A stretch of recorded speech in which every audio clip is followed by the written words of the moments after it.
집에서 예배 드리시는 분들 혹시 청년들이나 자녀들이 집에서 예배 드리니까 더 게을러져 가지고 아직도 침대에 누워 있는 친구들이 있는 줄 모르겠어요. 다들 깨워 가지고 예배 드리는 일에 나태해지지 않도록 더 열심히 잘 준비하고 경건하게 드려서 하나님의 은혜가 여러분이 예배 드리는 그곳에서 더 충만하게 임하기를 축원합니다. 이제 베드로전서 거의 마지막 부분을 우리가 보게 되는데요.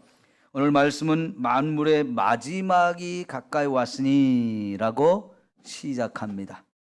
우리는 이런 말씀을 종말론이라고 얘기하죠. 종말론. 베드로 후서에 가면 이 종말론에 관한 것이 좀 더 구체적으로 자세하게 나옵니다만은 오늘 말씀에서 이 종말에 관한 부분을 먼저 잠시 생각하고 구체적으로 이제 말씀을 나누려고 하는데요. 우선 여러분 이 종말에 대한 부정적인 것이 굉장히 조심해야 될 부분이에요. 첫째는 이 종말을 완전히 무시해버린 사람들이 있어요. 세상 종말 그까짓 거 관심 없어. 무시하고 무관심하는 이런 사람들이 있어요. 이거는 아주 위험합니다. 왜냐고요? 종말은 분명히 있는데 아무런 준비를 하지 않게 되기 때문에 그래요. 뿐만 아니라 종말이라는 생각이 없으면 방탕하게 됩니다. 함부로 살게 됩니다. 그저 지금 현실 이것만이 전부라고 하는 어리석은 생각을 하기 때문에 종말에 대해서 아무런 준비도 하고 세상이 끝나면 그 후에 대해서도 아무런 준비를 하지 않기 때문에 심각한 결과를 가져올 수 있고 진짜 종말이 올 때 땅을 치며 후회하는 일이 생기게 되어집니다. 그러므로 여러분 종말에 대한 무관심이나 무시하는 태도, 예수 믿는 사람들은 바로 버려야 될 어리석은 생각이라는 걸 아시고요. 우리 종말에 대해서 항상 생각하고 있어야 되고 그거에 대한 바른 깨달음과 늘 그런 종말을 준비하는 자세로 저와 여러분이 살아야 합니다. 또 하나 이 종말에 대해서 부정적인 것은 뭐냐면 지나친 관심이에요. 이 지나친 관심을 갖는 사람들은 이 말세에만 자꾸 집중을 하게 되어지거든요. 그러면 어떻게 됩니까? 현재의 삶이 무시되기가 쉬워요. 종말은요, 현재를 살아가는 동안에, 이 현재를 성실하게 살아가는 동안에 종말이라는 게 올 수밖에 없는 것이거든요. 근데 현재를 무시하고, 언제 올지 모르지만 그 종말에다만 너무 집중하고 거기에 관심만 갖게 되면 잘못하면 극단적인 생각을 하기가 쉬워집니다. 제가 전도사 때 서울의 연남동에 살았었어요. 그곳이 어딘지 여러분 아십니까? 한때 다미 선교회 사람들이 모이는 본부가 그쪽 동네에 있었어요. 아주 가까운 곳에 있었는데 실제로 10월 28일 그때가 1900 몇 년이었죠? 그러니까 그들이 말하던 종말이라고 하는 예수님이 재림한다고 하는 날이 10월 28일인가였는데요. 그때 그쪽에 어마어마한 사람들이 모였어요. 워낙 그게 온 세상 우리나라 전체에 큰 이슈가 되었기 때문에 방송국에서도 취재를 많이 나왔고요. 어떻게 될까? 진짜 예수님이 오시는 건가? 세상의 종말인가? 안 믿는 사람들까지도 관심을 가졌어요. 그러니 더욱 거기에 관심을 갖고 그 다미선교를 추종하는 사람들은 어떻게 했어요? 꼭 그런 때는 하얀 옷 입고 나타나요. 하얀 옷 입은 게 거룩한 거예요? 요한계시록에 나오는 그 흰 옷 입은 사람들은 진짜 흰옷을 말하는 게 아니고 그들의 거룩한 행실, 예수 그리스도의 피를 통해서 정결하게 씻음받은 모습을 흰옷 입은 것으로 표현했을 뿐이지 그거 흰옷 입는다고 해서 거룩한 게 아니거든요. 그때 어떤 일들이 있었습니까? 사람들이 재산을 정리해 가지고요, 높은 건물 위에 올라가서 거리에 막 뿌렸어요. 뭐 하는 짓이에요, 그게? 그 사람들 생각에는 이제는 세상이 끝났으니까 우리들이 가진 돈, 가진 재산이 아무 의미가 없다고 하면서 막 뿌리는 거죠. 그런데 또 그 뿌리는 돈을 서로 죽겠다고 달려드는 사람들도 있고요. 지나치게 종말에 대해서 극단적인 생각을 갖거나 종말에 대해서 무시하는 사람들의 모습이지요. 결국은 10월 28일 날 예수님은 재림하지 않았어요. 어떻게 됐습니까? 그 사람들 한순간에 속은자가 되고 집을 정리하고 재산을 정리하고 뿌렸던 사람들 막막한 것이 되는 거죠. 그 사람들 역시 땅을 치며 후회할 수밖에 없는 사건이 되었죠. 작년인가요?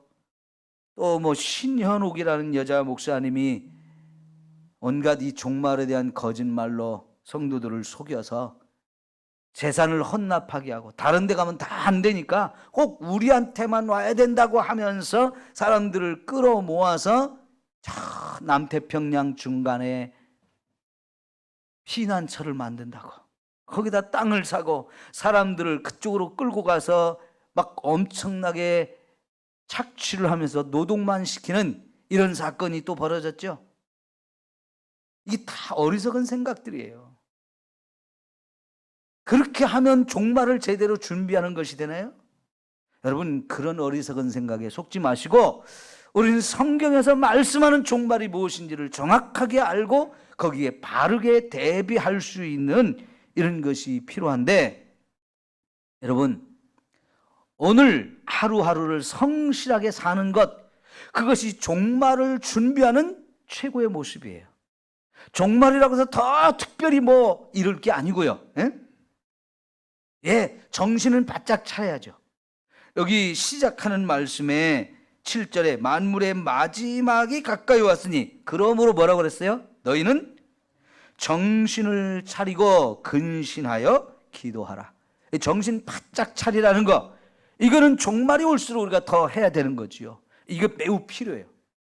그렇다고 해서 지금 우리가 살고 있는 이 현실 다 소용없다, 세상 끝나는데 뭔 의미가 있어 하면서 극단적으로 종말론적으로 기울어지면 현실을 부정하게 되어지고요, 잘못된 길로 가게 돼요. 이 종말에 대한 생각을 가지라는 것이 현실을 부정하는 게 아니에요. 우리 그런 얘기 있잖아요. 내일 세상에 종말이 와도 오늘은 뭘 한다고요? 사과나무를 심겠다는 말을 했던 사람이 있어요.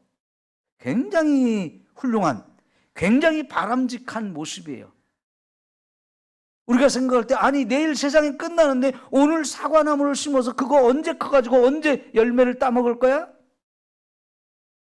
여러분, 그것은 사과나무를 심으라는 얘기가 아니고, 그래서 열매를 거두고 열매를 기다리라는 얘기가 아니고요, 내일 종말이 온다 할지라도 오늘 성실하게 살아야 된다는 얘기잖아요. 네, 그것이, 그런 자세가 바로 종말을 맞이할 때 가장 바른 모습이고 가장 안전한 모습이고 예수님이도 가장 기뻐하시는 모습인 거예요.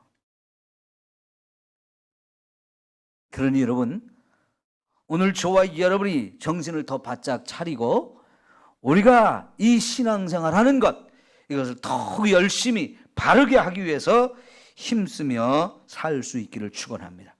그러니까 우리의 생각 속에는 오늘이 내 인생의 마지막이다라고 하는 생각을 갖는 게 중요하다는 얘기지요.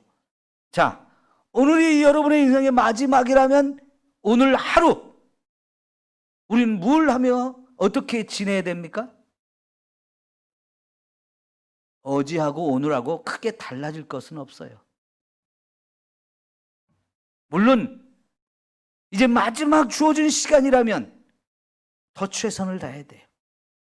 쓸데없는 건 다 정리해버리고 진짜 중요한 일, 마지막으로 해야 될 일 생각하면서 가장 좋은 일, 가장 아름다운 일, 그런 일을 찾아서 거기에 집중한다면 그것이 가장 아름다운 일이겠죠. 여러분, 진짜 예수님이 오늘 밤에 재림할 수도 있고요. 아니면 저와 여러분의 인생이 오늘 밤 끝날 수도 있어요. 그래서 주어진 인생이 단 하루만, 오늘 낮에만 주어졌다고 하면 그 시간을 우리가 그냥 아무렇게나 보낼 수는 없는 것이고요. 좀 더 정신 차려서 좀 더 집중해서 내가 해야 될 가장 중요한 일, 가장 아름다운 일에 집중하는 것인데, 그게 바로 오늘 저와 여러분이 이렇게 예배하는 마음으로 오늘 하루를 산다고 하면 가장 하나님 앞에 바른 모습이 되어질 것이다. 저는 그렇게 생각을 하는 거죠. 자, 그러면서 오늘 말씀에 이런 만물의 마지막이 가까웠다 하는 것을 깨우치면서, 그렇다면 이제 마지막 시간을 앞두고 사는 저와 여러분 어떻게 살 것이냐, 이 부분을 우리에게 가르쳐 주고 있는데요. 제일 먼저 가르쳐 주는 것이 뭡니까? 기도하라는 거였어요. 기도하라는 것. 왜 기도하라고 할까요? 기도가 그만큼 저와 여러분의 삶에, 신앙생활하는 저와 여러분에게 아주 중요한 일이기 때문에 그렇습니다. 그런데요, 지금 이 기도하라는 말을 하나님은 베드로를 통해서 하고 있다는 걸 한번 생각해 보십시오. 그러면 여러분, 베드로와 기도, 뭔가 떠오르는 장면이 있지 않아요? 우선 우리가 떠올릴 수 있는 것은 겟셋마네 동산에서의 기도하는 모습이. 예수님은 십자가에 잡혀 이제 십자가에 죽기 위해서 밤에 잡혀 가셨거든요.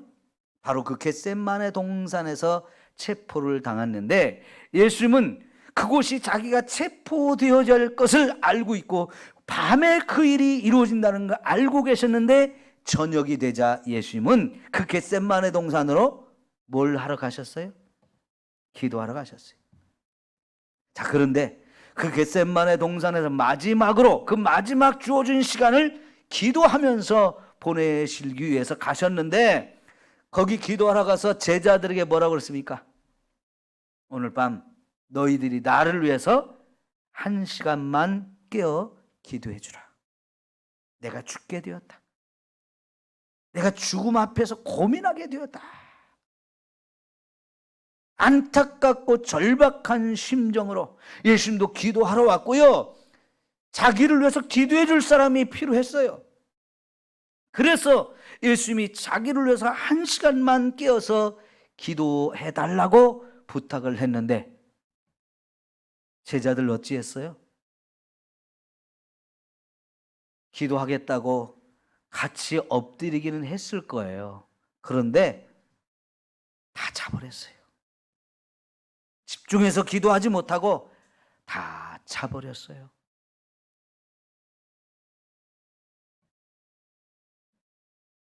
그런 제자들을 예수님이 또 깨우시고, 나를 위해서 1시간만 기도해달라니까 왜 자고 있니? 또 기도를 부탁하시고 예수님 먼저 나가셔서 기도합니다. 제자들이 또 기도하려고 하다가 역시 잠에 빠져요. 그런 제자들이 예수님이 3번째 오셔서 또 깨우셨어요. 기도해달라니까. 여전히 그래도 기도하지 못하는 제자들. 결국 어찌 됐어요? 예수님을 잡으러 오는 사람들이 그 자리에 왔고요. 예수님이 자고 있는 제자들을 깨웠어요.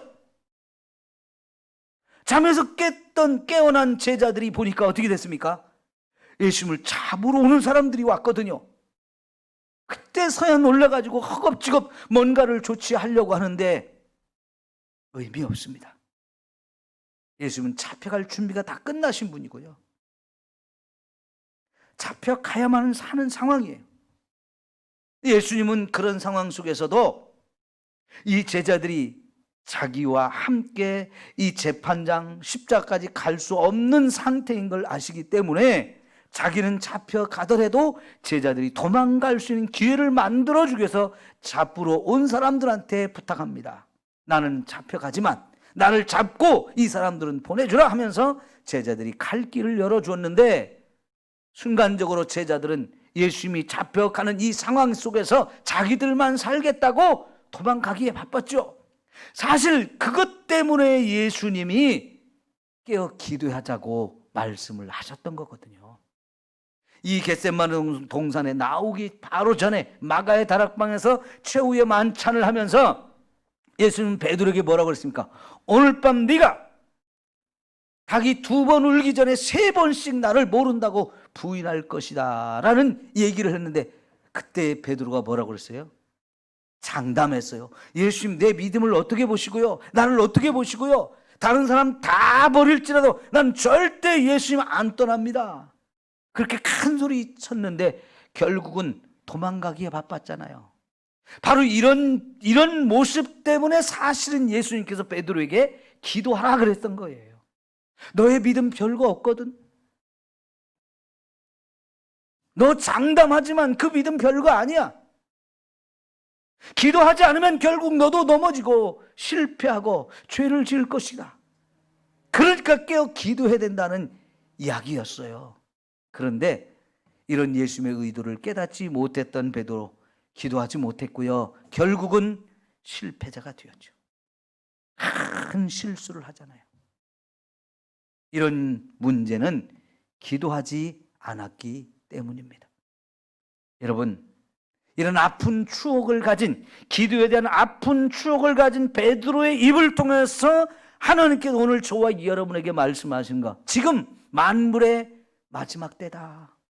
그러니 정신 좀 바짝 차리고 근신하여서 무엇을 하라? 기도하라. 오늘 우리에게 하시는 말씀이에요. 여러분이 들어야 될 말씀인 거예요. 뭘 하라고요? 기도하라고요. 그런 제자들에게 예수님이 부활하셔서 40일을 같이 있다가 또다시 이제 예수님이 그들을 떠납니다. 감람산의 제자들 다 불러 모아놓고 그들이 보는 가운데 예수님이 이제 하늘로 올라가기 직전 마지막으로 또 하신 말씀이 뭐예요? 이제 너희에게 성령을 보내줄 거야. 그러면 성령이 와서 너희에게 권능을 줄 테니까 너희가 여기 예루살렘부터 시작해서 저 땅끝까지 이르러서 내 증인이 되라. 그 성령을 받기 전까지는 예루살렘을 떠나지 말아라. 이 말씀을 하시고 진짜 예수님이 그들이 보는 앞에서 하늘로 올라가셨어요. 그런데 이제 하늘로 올라가신 모습 마지막으로 보고 제자들이 어떻게 했어요? 어디로 갔어요? 마가의 다락방으로 같이 갔어요. 한 120명의 예수님의 제자들이. 그리고는 그들이 거기서 뭘 했습니까? 사도행전 1장에 보면 전혀 기도에 힘쓰더라. 전혀 기도에 힘썼다. 기도하는 일에 집중했다는 거예요. 아마 제자들은요, 겟세마네 동산에서 예수님이 마지막으로 기도를 부탁했던 그때 기도하지 못했던 자기들의 아픈 추억을 생각하면서 지금은 기도해야 될 때다. 예수님이 약속했던 이 성령을 받기 위해서 우리가 기도해야 된다 하면서 그들 모두가 한 마음이 돼서 기도의 중요성을 이제 깨닫고 그리고는 마가의 다락방으로 몰려가서 함께 열심히 성령 받기 위해서 기도했어요. 사실 그들은 성령 충만하게 받는 것이 무엇인지도 아직 모르는 사람들, 왜? 한 번도 경험해보지 않았기 때문에. 역사적으로 한 번도 성령이 그렇게 사람들에게 강력하게 임했던 사건이 한 번도 없었던 최초의 사건이 이제 일어나는 건데요. 그러니까 몰라요. 그러나 주님이 약속하셨기 때문에 그 성령 받기 위해서 마가의 다락방으로 올라가서 열심히 기도합니다. 열흘간을 정말로 열심히 기도하던 가운데 성령이 충만하게 그곳에 임했고요. 그래서 그들이 이제 그때부터 담대하게 복음을 들고 나가서 땅끝까지 증인이 되어지는 이 사명의 삶을 살기 시작한 거죠. 그러면서 정말 기도가 뭔지를 그들이 체험했어요. 기도의 능력이 뭔지를 체험했어요. 자, 그런 베드로의 입을 통해서 하나님이 저와 여러분에게 이 시대에 가르치는 것, 명령하는 것, 기도하라는 거예요. 이게 제일 먼저 강조하시는 거예요. 성도 여러분, 기도합시다. 예? 저와 여러분이 기도하는 사람이 되는 건 너무너무 중요한 거예요. 자, 우리가 그렇게 쉬운 말로 기도는 믿음을 가진 사람들에게 영적인 호흡이라고 얘기하잖아요. 그러면 잘 생각해 보세요. 기도 안 한다. 그러면 호흡이 멈췄다는 얘기죠. 그럼 무슨 우리의 믿음이 어떻게 된다는 거예요? 죽는다는 거예요. 여러분이 기도하지 않고 살면서도 나는 믿음이 있어, 베드로처럼 장담하는 거 아무 의미가 없어요. 이미 기도를 안 하는 순간 죽는 거예요. 우리 호흡 1분 안 하면 어떻게 돼요? 벌써 숨이 막혀요. 결국 3분만 혹은 5분만 여러분 기도 숨을 안 쉬면 죽는 거예요. 죽는 거예요. 기도하지 않으면 영적인 호흡이 멈추기 때문에 저와 여러분이 죽는 거나 우리의 믿음은 이미 죽어버리는 거예요. 그러니 그 믿음을 갖고 뭘 하겠습니까? 마지막 때일수록 믿음은 더욱 필요한데, 그 믿음이 살아있는 믿음이 되어야 내가 깨어날 수 있는데, 거기에 절대적으로 필요한 것이 바로 기도라는 얘기예요. 자, 그래서 기도가 이만큼 중요하다면 숨 좀 쉬세요. 네? 숨 쉬어요. 제가 지금 여러분에게 숨 쉬라는 말이 뭐 하라는 얘기예요? 기도하라는 얘기예요. 기도하라는 얘기. 기도하기 위해서요, 진짜 여러분이 결단해야 돼요. 우리 지금 함께 모여서 예배도 못하고, 예배도 집에서 핸드폰 혹은 TV를 틀어놓고 이렇게 겨우겨우 예배를 드리는데, 기도마저 안 하면 진짜 우리의 믿음 다 사라져요. 아무것도 아니에요. 그래서 기도가 더 중요하다는 것을 여러분에게 말씀을 드리는 거거든요. 이제부터 기도하기로 결단합시다. 그러려면 내가 언제 어디서 기도할지, 기도할 시간과 기도의 장소를 정해야 돼요. 그것이 여러분의 가정일 수도 있고요, 여러분의 일터일 수도 있고, 교회에 와서 하는 것이 될 수도 있어요. 아니면 기도하기 위해서 따로 산으로 갈 수도 있어요. 어쨌든 장소를 정하고 시간을 정해야 돼요. 이걸 안 하면 기도 안 하게 돼요. 시간과 장소를 정하는 건, 그거는 내가 기도하겠다고 결단하는 거예요. 그리고요, 기도를 아직 못 하셨던 분들, 지금까지 기도를 안 하셨던 분들, 5분이라도 기도하자, 10분이라도 기도하자 하면서 기도하는 시간을 얼마 동안이라도 최소한을 정하세요. 그걸 10분이 될 수도 있고 20분이 될 수도 있고, 시간을 정하시고 그렇게 꾸준히 하시다 보면 10분이 20분이 되고 20분이 30분이 되고 1시간도 될 수 있는데요, 그래야 저와 여러분의 기도가 능력 있는 기도가 돼요. 나를 살리는 기도가 돼요. 나를 지킬 수 있는 기도가 되게 해야 합니다. 그냥 형식적으로 눈만 조금 감았다가 할 말 없는데 이러면서 끝나지 마시고요, 기도하기 위해서 내가 뭘 기도해야 될지 하나님께 물어보고요, 하나씩 기도의 제목을 적어놓고 꾸준히 그걸 가지고 간절히 기도해 보세요. 그러면 새로운 기도 제목을 하나님이 자꾸 주심으로 인해서 여러분의 기도가 깊어지고 여러분의 기도가 능력 있게 되어지고, 또 그렇게 기도하다 보면 하나님이 나의 기도를 응답하신다는 것을 하나씩 발견하게 되어져요.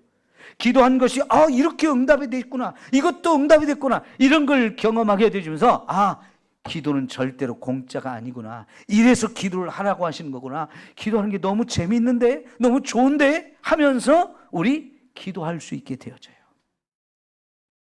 그래서 여러분, 믿음이 깨어나고 그 기도하면서 하나님을 만나시고 하나님의 음성을 들으시고 하나님이 나와 함께 하시는 것을 여러분 매일매일의 삶 속에서 경험하며 살 수 있기를 축원합니다.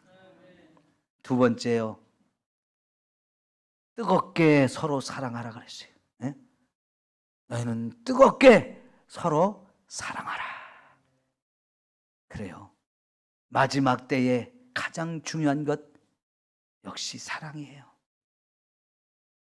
고린도전서 12장 31절에 믿음, 소망, 사랑, 이 세 가지는 세상 끝날까지 항상 있을 거래요. 그런데 그 중에 제일이 뭐라고요? 사랑이라고 그랬어요. 세상이 끝날 때까지 가장 중요한 것 사랑이라고 말씀하셨는데 사랑이 그만큼 중요해요. 아까 마가의 다락방에서 예수님 마지막에 제자들과 최후의 만찬을 하시면서 거기서 마지막 계명을 주시면서 이건 마지막 계명이면서 새 계명이다라고 예수님이 하신 말씀이 뭐예요? 너희는 서로 사랑하라는 거였어요. 예수님도 이 세상의 마지막 시간을 제자들과 함께 보내면서 마지막 계명이고 새 계명을 주셨는데 그게 바로 너희가 서로 사랑하라는 것이었죠. 여러분, 종종 저와 여러분이 시한부 인생을 사는 분들의 이야기를 듣잖아요.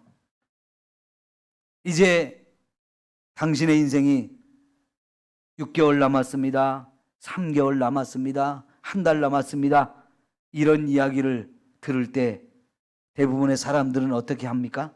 아, 내 죽음의 날이 가까워 왔구나. 처음에는 충격도 받겠지만은 그러나 결국은 이 남은 인생, 나에게 주어진 이 육체의 남은 때를 내가 어떻게 살 것인가 거기에 집중하게 되는데 그때 가장 이제 떠오르는 게 뭐겠습니까? 내가 사랑해야 될 사람들, 내가 사랑해야 될 사람들에 대해서 내가 남은 나의 모든 걸 다 바쳐서 최선을 다해 사랑하다 가야 되겠구나. 대부분 사람들이 그렇게 말합니다. 왜 그래요? 사랑이 그만큼 중요하다는 거지요. 여러분, 우리 사랑할 사람들이 어디 있을까요? 내가 사랑해야 될 사람들이 어디 있을까요? 누구일까요? 지금 우리 주변에 있는 사람들, 지금 내 옆에 있는 사람들이에요. 여러분의 가족, 그리고 우리 성도들. 이렇게 이 사람들이 사실은 저와 여러분이 마지막까지 최선을 다해서 사랑해야 될 사람들이에요. 이 사람들을 사랑하려면 지금 내 옆에 있는 사람들이 지금 어떻게 살고 있나? 그들은 무엇을 필요로 할까? 그들은 어떤 문제가 있을까? 내가 도와줄 것은 없을까라고 여러분 생각할 때 찾아지는 거예요. 관심을 가지면 뭘 할 수 있는지 보이는 거예요. 여러분, 나태주라고 하는 시인이 쓴 풀꽃이라고 하는 아주 짧은 시를 알죠? 이렇게 말했어요. 자세히 보아야 예쁘다. 오래 보아야 사랑스럽다. 근데 그 다음 말이 뭐예요? 너도 그렇다. 여러분, 풀 얘기를 시작했지만 풀, 사실은 꽃이라면 여러분이 관심 갖고 아유 이쁘다, 사랑스럽게 이렇게 생각하지만 대부분 풀은 관심 없어요. 그런데 이 시인은요, 그 풀을 가지고 오래 보면 그 풀도 예쁘다는 거예요. 자세히 보면 더 사랑스러워 보인다는 거예요. 그러니까 여러분, 그 풀이 결국은 너에 대한 얘기예요. 내 옆에 있는 사람에 대한 이야기예요. 그 옆에 있는 사람들을 좀 오래 좀 살펴보라는 거예요. 그리고 자세히 좀 살펴보라는 거예요. 그러면 내가 관심 없던 사람, 그 사람에 대해서 관심이 가서 뭔가 예뻐 보이는 구석이 있는 거지요. 저 사람도 저렇게 예쁜 모습이 있었네? 저 사람도 저렇게 사랑스러운 것이 있었네? 사랑할 수 있는 마음이 생겨진다는 거죠. 여러분, 우리 옆에 있는 사람들이 다 그런 거예요. 그런데 이 시인이 똑같은 풀꽃이라는 제목으로 시를 또 썼어요. 두 번째 시가 뭐냐면, 이름을 알고 나면 이웃이 되고, 색깔을 알고 나면 친구가 되고, 모양을 알고 나면 연인이 된다 그랬어요.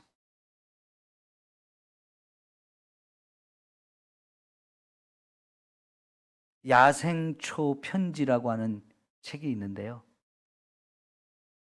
감옥에 갇혀 있던 사람이요. 진짜 감옥에서 아무것도 할 일이 없고 세상이 원망스럽고 그러던 중에 어느 날부터 풀이 눈에 들어와서 풀에 관심을 갖게 되었어요. 보니 풀들이 너무 이쁜 거예요.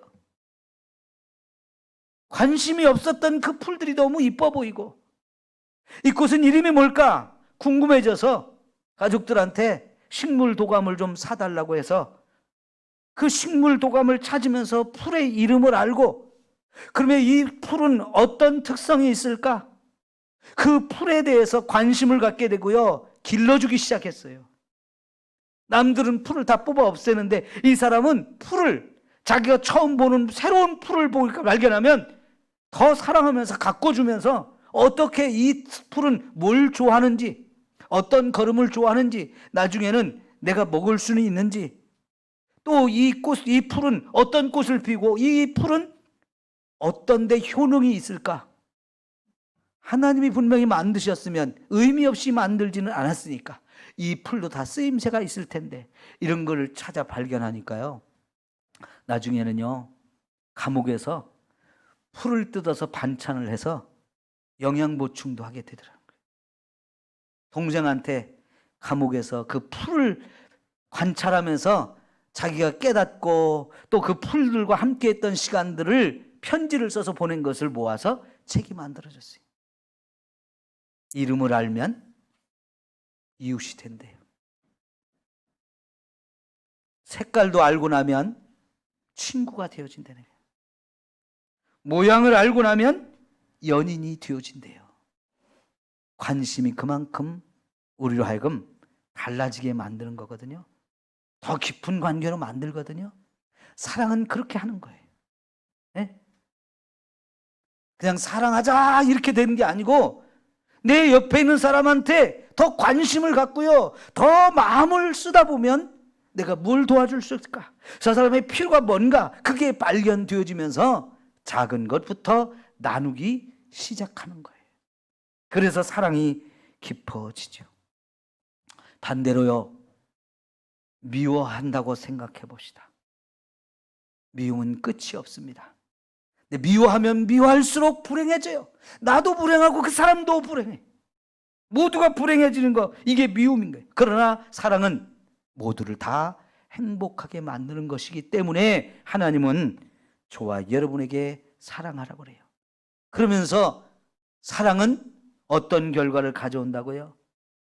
허다한 죄를 덮는 것이다. 사랑은 허다한 죄를 덮는다라고 말씀을 하십니다. 죄를 지은 죄인까지도, 원수까지도 사랑하라고 가르치는 것이 예수님이 저와 여러분에게 주신 교훈이에요. 이 마지막 시대를 살아가면서 뜨겁게 서로 사랑합시다.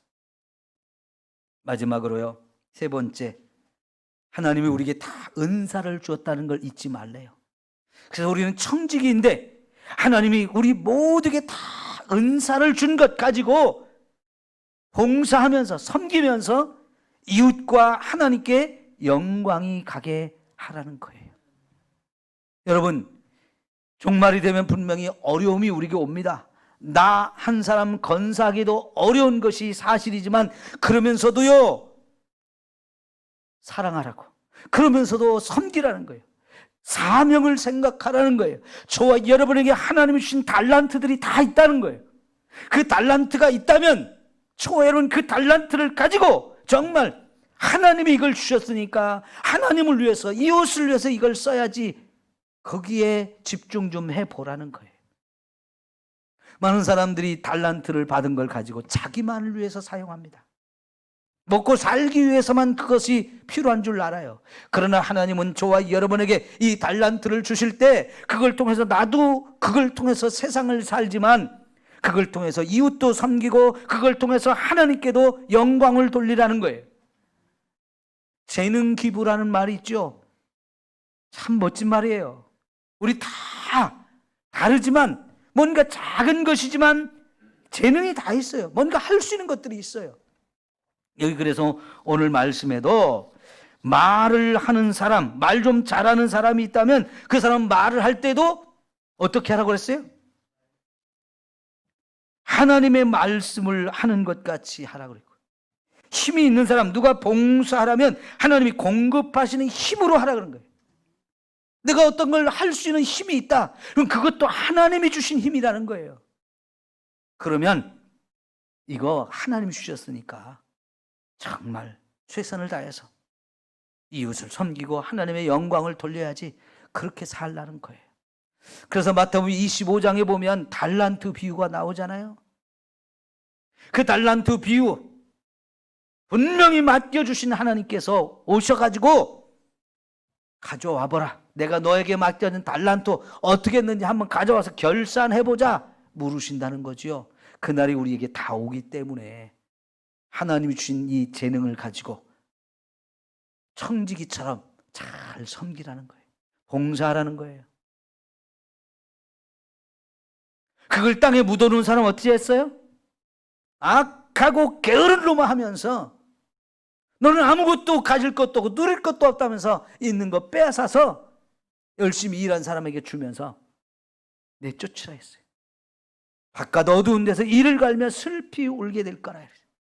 그러나 여러분, 그 받은 달란트를 가지고 열심히 장사를 해서 이익을 남긴 사람, 주님이 너무 기뻐하시면서요, 잘하였도다, 착하고 충성된 종이다 하시면서 너는 더 많이 맡겨주겠다, 더 많이 맡겨주겠다, 나와 함께 기쁨을 누리자.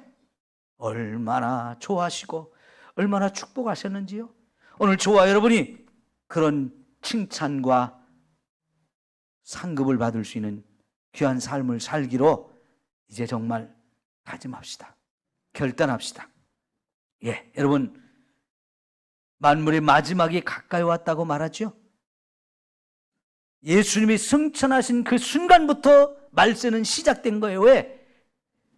이제 예수님이 하실 사건은 마지막 재림 하는 거 한 가지만 남아있기 때문에 그래요. 그런데 그 재림이 언제 올지 우리는 아무도 몰라요. 그래서 예수님이 승천하신 그때부터 종말은 시작된 거예요. 우리 모두가 종말의 시대를 살고 있는 사람들이기 때문에 만물의 마지막이 가까이 왔다는 이 생각이 잊어버리면 안 돼요. 항상 우리 머릿속에 있어야 되고, 이 종말론적인 생각을 가지고 살면서 어리석은 종말론적인 생각에 미혹되지도 말고 바르게 오늘 내가 하루하루 오늘이 마지막이라는 생각을 가지고 기도할 수 있기를 바랍니다. 예? 뜨겁게 서로 사랑할 수 있기를 바랍니다. 하나님 우리에게 맡겨진 이 달란트를 가지고 최선을 다해서 섬기다가 하나님께 영광을 돌리는 저와 여러분이 됩시다. 기도합시다. 하나님 아버지,